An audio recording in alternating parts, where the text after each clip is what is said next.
अस्सलाम वालेकुम स्टूडेंट्स। ये हमारा 7th वीक है कंप्यूटर आर्किटेक्चर के लेक्चर्स का।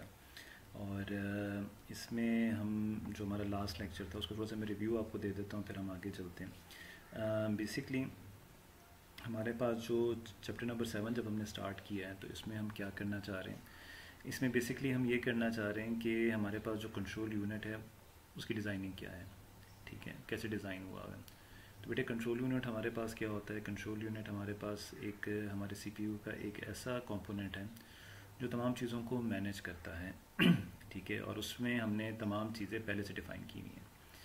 ये जो हमारे पास डेफिनेशंस हैं मुख्तलिफ काम करने की, इसे हम यहाँ पर कह रहे हैं लॉजिक है कि एक काम को कैसे परफॉर्म करना है। फॉर एग्जांपल अगर ऐड करना है दो नंबर्स को, तो दो नंबर्स को कैसे ऐड करना है, ये लॉजिक या ये प्रोसीजर पहले से डिफ़ाइन हुआ है कंट्रोल यूनिट में। सिमिलरली अगर हमने ब्रांच करनी है from one instruction to another instruction, ये काम कैसे करना है ये भी डिफ़ाइन हुआ है। लास्ट लेक्चर में हमने देखा था कि हमारे पास दो टाइप्स के कंट्रोल यूनिट होते हैं। एक को हम हार्डवायर्ड कंट्रोल यूनिट कहते हैं जिसमें हमारी तमाम की तमाम logic through digital logic design define हुई होती है, और दूसरा हमारे पास होता है माइक्रो प्रोग्राम बेस्ड।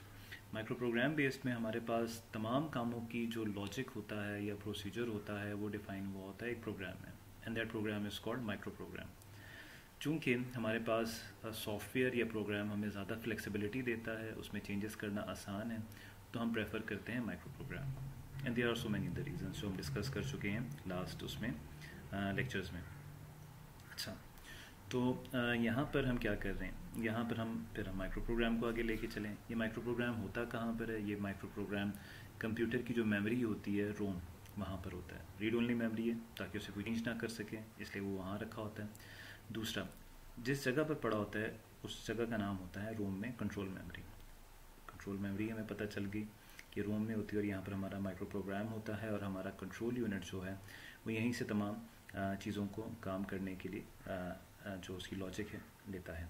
फिर हमारा जो माइक्रो प्रोग्राम है वो छोटी छोटी सब रूटीन्स में डिवाइड हुआ है। सब रूटीन या रूटीन क्या होती हैं, आप इनको सब प्रोग्राम्स भी कह सकते हैं। सब प्रोग्राम्स क्या होते हैं बेसिकली सब प्रोग्राम्स इंडिपेंडेंट प्रोग्राम्स होते हैं जो मुख्तलिफ काम करने के लिए बनाए गए होते हैं। जैसे फॉर एग्जांपल थोड़ी देर पहले हमने जिक्र किया ऐड का, तो हमारे माइक्रो प्रोग्राम में ऐड की एक रूटीन पड़ी होगी, ऐड का एक सब प्रोग्राम पड़ा होगा, और वो सब प्रोग्राम जो होगा बेसिकली वो आपको क्या बताएगा, वो ये बताएगा कि आपने ऐड कैसे करना है। ये हम लास्ट टाइम कर चुके हैं। और हम किसी भी सब रूटीन पर कैसे जाते हैं, हम थ्रू जाते हैं मैपिंग फंक्शन, और मैपिंग फंक्शन हमारा थ्रू यूज़र इंस्ट्रक्शन प्रोग्राम से होता है। तो आज का जो हमारा लेक्चर है उसमें हम मुख्तलिफ चीज़ें देखेंगे। हमने लास्ट लेक्चर को रिव्यू कर लिया ब्रीफली। मशीन इंस्ट्रक्शन फॉर्मेट क्या होती है, माइक्रो इंस्ट्रक्शन फॉर्मेट क्या होती है, सिंबॉलिक माइक्रो ऑपरेशंस क्या होते हैं, ये कुछ चीज़ें हम देखेंगे आज के लेक्चर में। तो हम जी चलते हैं। बेटे ये जो हमारे पास ये वीडियो क्लिप्स का है, इसका प्रोसीजर कुछ ये है कि हमारा जो हर लेक्चर होगा हर वीक का, उसकी 4 to 5 वीडियो क्लिप्स बना करेंगी, ठीक है। और ये शॉर्ट ड्यूरेशन की होंगी, मैक्सिमम लेंथ इसकी 10 मिनट्स होगी, ठीक है। तो ये मेरा हमारा पहला क्लिप है, ठीक है। अब हम ज़रा आज के लेक्चर पे जाते हैं, ठीक है। Micro instruction format. अच्छा, माइक्रो इंस्ट्रक्शन फॉर्मेट से पहले मैं आपको थोड़ा सा याद दिलाना चाहता हूँ कि हमारे पास यूज़र इंस्ट्रक्शन प्रोग्राम जो था, जो हमने चैप्टर नंबर 5 में पढ़ा था, उसका भी हमारे पास एक फॉर्मेट था, मशीन इंस्ट्रक्शन फॉर्मेट। ये आपको याद होगा, ये वाला। अच्छा, अब इसमें 3 हिस्से थे ज़रूर, जैसे मैंने आपको क्लास में बताया था। इट इज़ नॉट नेसेसरी कि सिर्फ 3 पार्ट्स ही हों, लेकिन 2 पार्ट्स होना लाजमी है, op code and operand. Op code जो ऑपरेशन डिफाइन करेगा, और ऑपरेंड जिस पे ऑपरेशन परफॉर्म होगा। यहाँ पर ये ऑपरेंड का एड्रेस गिवन है, ठीक है। अच्छा, यहाँ पर हमारे पास सिंबल्स गिवन है, उनके ऑप कोड्स गिवन है, काम कैसे होंगे, ये सारे क्लियर हैं। अच्छा, अब थोड़ा सा हम नीचे जाके देखते हैं हमारे पास माइक्रो इंस्ट्रक्शन। अभी थोड़ी देर पहले जब हम माइक्रो प्रोग्राम का जिक्र कर रहे थे तो हमने बताया कि जी हमारे पास एक माइक्रो प्रोग्राम होता है। डेफिनेटली जो माइक्रो प्रोग्राम है it's a set of instructions, ठीक है, it's a program, it's a software. तो हमारे पास जो माइक्रो प्रोग्राम है बेटे, ये हमारे पास सेट ऑफ इंस्ट्रक्शन से बना होता है, और हमने लास्ट लेक्चर में देखा था उस एक इंस्ट्रक्शन को हम माइक्रो इंस्ट्रक्शन कहते हैं, ठीक है।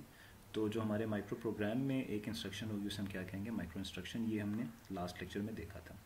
अब आज के लेक्चर में हम ये देखना चाहते हैं कि ये माइक्रो इंस्ट्रक्शन किस तरह होती है, या इसकी कितनी फील्ड्स हैं, या हर फील्ड क्या क्या बारे में बताती है।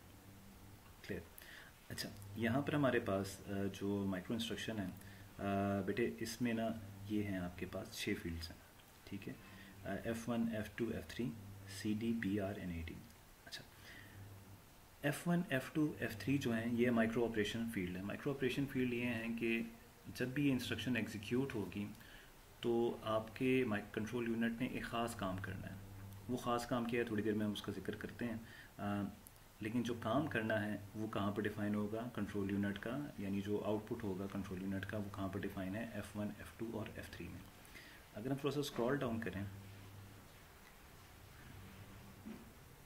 तो यहाँ पर हमारे पास ये माइक्रो इंस्ट्रक्शन फील्ड के कुछ ऑपरेशंस की यहाँ पर दिया हुआ है, बल्कि ये सारे के सारे ऑपरेशंस हैं, क्योंकि हमारे पास अगर आप वहाँ पर देखें ऊपर जाके तो यहाँ पर F1, F2, F3 जो है ये तीनों जो हैं ये 3 बिट्स पर कंसिस्ट करती हैं। 3 बिट्स का मतलब है 2⁻3, यानी टोटल हमारे पास हर फील्ड में 8 माइक्रो ऑपरेशंस आ सकते हैं, ठीक है। पॉसिबिलिटीज़ यानी ऑप्शंस इतने हैं। तो फॉर एग्ज़ाम्पल यहाँ पर हम 1 बाय 1 क्विकली ज़रा देख लेते हैं कि अगर मेरे पास F1 की फील्ड में 000 आया, दिस मीन्स के वहाँ पर कोई काम नहीं होगा, यानी F1 पे हमने कोई काम नहीं करवाया। और अगर F1 में 001 आए तो दिस मीन्स कि हमारे पास ऐड का ऑपरेशन हो रहा है, यानी मेरा कंट्रोल यूनिट AC से वैल्यू और DR से वैल्यू लेके AC में ऐड करवाएगा। डेफिनेटली यहाँ पर अरिथमेटिक एंड लॉजिक यूनिट भी इस्तेमाल होगा। सिमिलरली हमारे पास ये मुख्तलिफ़ किस्म के ऑपरेशन आप देख लें। अगर आप F2 में जाएँ तो F2 में भी मुख्तलिफ़ किस्म के ऑपरेशन डिफाइन हुए हैं। फॉर एग्ज़ाम्पल यहाँ पर अगर 000 आए, दिस मीन्स के हमारे पास F2 में हमारा कंट्रोल यूनिट कोई भी काम नहीं करेगा। लेकिन अगर उसकी फील्ड में 001 आए तो कंट्रोल यूनिट DR से वैल्यू और AC से वैल्यू उठाने का कहेगा, बस पे डालेगा और दोनों को ऐड करेंगे ALU में जाके, और वो रिज़ल्ट कहाँ पर सेव होगा, AC में। तो इसी तरह F3 की भी ये ऑपरेशंस हैं, शिफ्ट लेफ़्ट, शिफ्ट राइट, जो आप या इवन असेंबली लैंग्वेज में भी ये ऑपरेशंस आपने देखा था कि वहाँ पर भी परफॉर्म होते हैं। तो वापस हम ज़रा जाते हैं माइक्रो इंस्ट्रक्शन के फॉर्मेट में। तो मेरी जो एक माइक्रो इंस्ट्रक्शंस हैं वो क्या करेगी, वो बताएगी बाकी कंपोनेंट्स के, जो मेरे प्रोसेसर के बाकी कंपोनेंट्स हैं, कि उनने क्या काम करना है, और वो काम क्या करेगा, कहाँ पर डिफ़ाइन होंगे, F1, F2, F3 में डिफ़ाइन हुए होंगे, ठीक है। अच्छा, फिर ये जो F1 से लेकर F3 तक की फील्ड्स हैं ये तो आपको बता रही है कि आपके कंट्रोल यूनिट ने क्या काम करवाने हैं। अच्छा, एक इम्पॉर्टेंट बात जो आपके जहन में होनी चाहिए, ये तमाम के तमाम काम प्री डिफाइंड है, यानी मेरा माइक्रो प्रोग्राम जो है वो पहले से लिखा हुआ है, उसकी हर सब रूटीन पहले से लिखी हुई है। तो एक इंस्ट्रक्शन को कैसे सॉल्व करना है, उसकी F1, F2 और F3 की वैल्यूज़ प्री डिफाइंड है। ये आगे जाके आज हम देखेंगे भी कि हमारा माइक्रो प्रोग्राम होता कैसे, और उसके लिए हम एक फैच इंस्ट्रक्शन को भी देखेंगे कि वो कैसे काम करती है। अच्छा, आपको याद होगा जब हम इस चैप्टर के पहले लेक्चर में थे तो उसमें हमने देखा था कि हमने कहा था कि जो एक माइक्रो इंस्ट्रक्शन एग्जीक्यूट होती है वो अपने साथ नेक्स्ट इंस्ट्रक्शन जो उसके बाद आने वाली इंस्ट्रक्शन है उसके बारे में भी बताती है। तो यहाँ पर मैं इस माइक्रो इंस्ट्रक्शन को 2 हिस्सों में डिवाइड कर सकता हूँ। F1, F2, F3 control unit के वो काम हैं जो इसने करने हैं, लेकिन CD, BR और AD क्या हैं ये मुझे नेक्स्ट इंस्ट्रक्शन के बारे में बताएंगे। अब नेक्स्ट इंस्ट्रक्शन के बारे में क्या बताएंगे हम ज़रा देखते हैं। ये CD और BR जो है, CD stands for condition for branching, BR stands for branching field, और AD जो है हमारे पास एड्रेस फील्ड है।